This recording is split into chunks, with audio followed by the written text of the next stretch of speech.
नमस्कार दोस्तों, स्वागत है आप सभी का एएस अकेडमी में और मैं हूं आपके साथ अरविंद। दोस्तों, आप सभी को पता होगा कि मध्य प्रदेश में बेरोजगारों की स्थिति काफी बुरी है और बेरोजगारों के बारे में कोई कहने को तैयार नहीं है।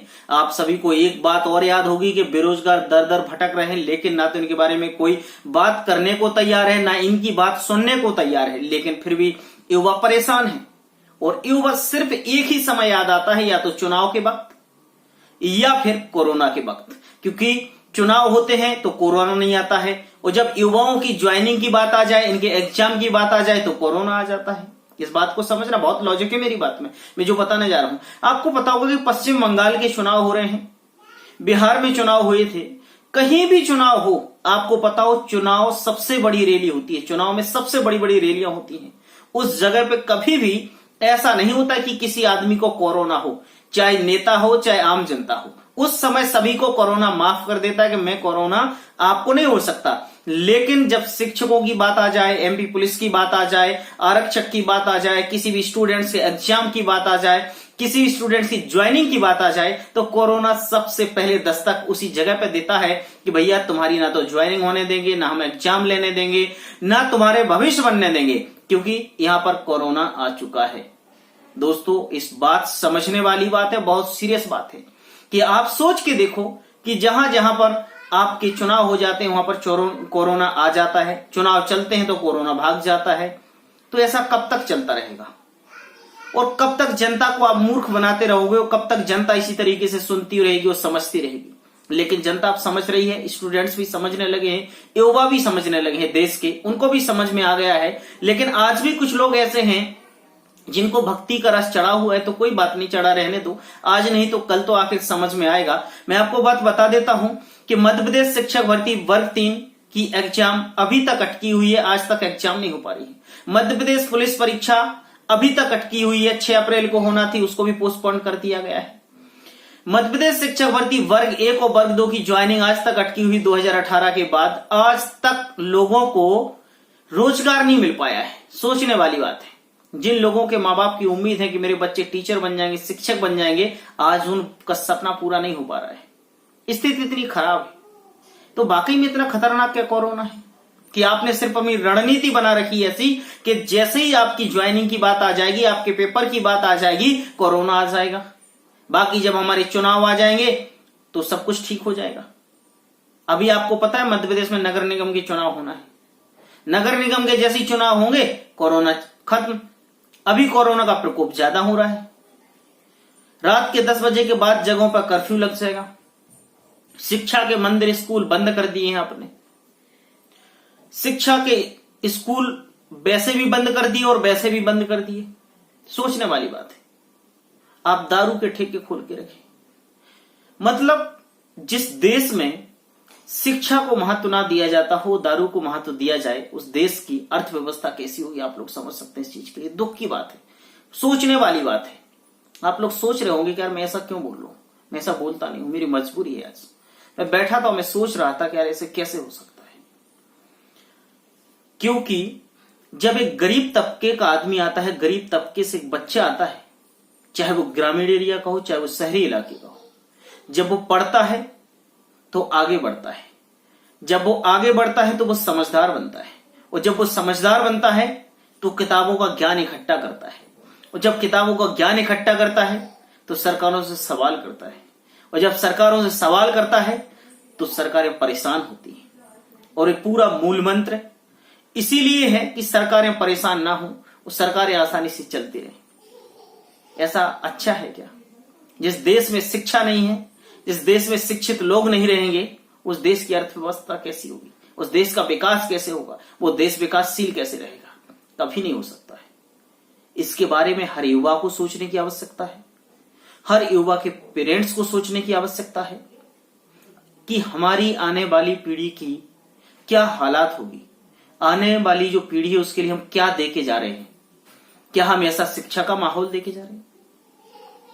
अभी तक जो कुछ भी व्यवस्था थी, मान लेते हैं बुरी थी, मान लेते हैं हम 70 साल में जो कुछ था सब बुरा था, लेकिन लोगों को रोजगार तो मिलता था। सोचने वाली बात है। लोगों को समय पर चीजें तो मिलती थी। गरीब लोग अपनी आवश्यकताओं को पूरा तो कर पाते थे, मिडिल क्लास के लोग अपनी आवश्यकताओं को तो पूरा कर पाते थे। आज सिर्फ और सिर्फ हाई प्रोफाइल के लोग ही अपनी आवश्यकताओं को पूरा कर पाते हैं। मिडिल क्लास का लोग तो सोच ही नहीं सकता है, क्योंकि परिवार चलाना है, प्राइवेट नौकरियां हैं, सैलरी है नहीं, प्राइवेट नौकरियों में 10-10, 12-12 घंटे काम करना पड़ रहा है, 6-6, 7-7 हजार रुपए में काम कर रहे हैं। इतनी पॉलिटिक्स हो गई प्राइवेट कंपनियों में कि आजकल प्राइवेट कंपनियों में भी लोग लेते हैं, सरकार की तो बात छोड़ दो। तो हम कहां अपने बच्चों का भविष्य लेकर जा रहे हैं और कहां हम अपना भविष्य लेकर जा रहे हैं, इस बात को कभी आपने सोचा? आपको मैं एक वीडियो क्लिप दिखा रहा हूं, आप देखिएगा।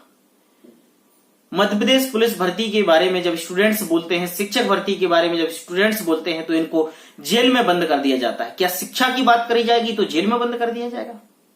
शिक्षा के अब ऐसे मंदिर हो गए हैं कि जेल में बंद होने के लिए। सोच के देखिएगा, समझ के देखिएगा जरा। इस वीडियो को मैं लंबा नहीं करूंगा, लेकिन मैं आगे भी आपको बताऊंगा छोटी छोटी बातें। ये सच है। कैसी हमारी शिक्षा व्यवस्था, कैसी हमारी शासन व्यवस्था कि हम शासन से क्वेश्चन नहीं कर सकते, बड़े लोगों से प्रश्न नहीं कर सकते, और यदि प्रश्न करें तो बोलते हम देशद्रोही हैं। हम इस देश में पैदा हुए, देश में पले बड़े, और हम यदि अपने हक की बात करें, अपनी शिक्षा के लिए बात करें, मां सरस्वती के लिए बात करें, तो हम देशद्रोही हो जाते हैं। ये सच है क्या बात? ये दुख से बोल रहा हूं मैं, बड़ा तकलीफ है मेरे अंदर, और इसलिए बोल रहा हूं आप लोगों को।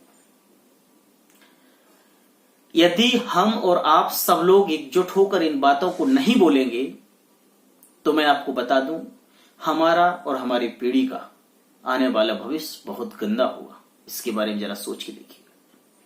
आप चाहे एससी से हो, चाहे आप एसटी से हो, चाहे आप ओबीसी से हो, चाहे आप जनरल से हो, किसी भी कास्ट से हो, यहां कास्ट मायने नहीं रखती है। कि हम मानवता की बात करने आए हो, मैं मानवता की बात कर रहा हूं कि लोगों में अब मानवता नहीं रही। लोग सिर्फ अपने पेट भर रहे हैं और आम जनता के पेटों को कुचल रहे हैं। इस बात को जरा सोचना होगा आपको, वो सोचिए। मैं बहुत इमोशनल तरीके से वीडियो को बता रहा हूं आपके लिए, क्योंकि स्टूडेंट्स के बारे में कोई नहीं सोचता है। स्टूडेंट्स क्या कर सकते हैं? पढ़ सकते हैं, पढ़ने के बाद एग्जाम दे सकते हैं, एग्जाम देने के बाद क्या सरकार से कब तक लड़ते रहेंगे? जीवन भर सरकार से लड़ते रहेंगे क्या? अपना परिवार नहीं पालेंगे, अपने माँ बाप के सपनों को पूरा नहीं करेंगे? करना होगा। सोच के देखिए इस बातों को, कितना दुख होता है, कितनी तकलीफ होती है। एक बच्चा 12 साल पढ़ता है, 12 साल के बाद 3 साल कॉलेज करता है, 2 साल पीछे करता है, उसके बाद तैयारी भी करता है, और तैयारी करने के बाद एग्जाम देता है, एग्जाम में पास हो जाए, पास होने के बाद 2-3 साल दर दर भटके, जेल भरे, और उसके बाद भी उसको नियुक्ति ना मिल पाए, तो कितनी तकलीफ होती है। कैसा देश है हमारा, कैसा देश होता जा रहा है। भारत देश से लोग संस्कार लेके जाते थे, बाहर के लोग बोला करते थे भारत में इतने अच्छे संस्कार हैं, इतने अच्छे लोग हैं कि विभिन्न जाति धर्म के लोग एक साथ रहते हैं, मिलजुल कर भाईचारे से रहते हैं।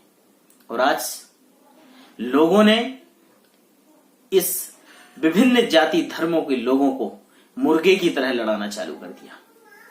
फूट डालो और शासन करो की नीति कर दी लोगों ने, और हम आपस में लड़ भी रहे।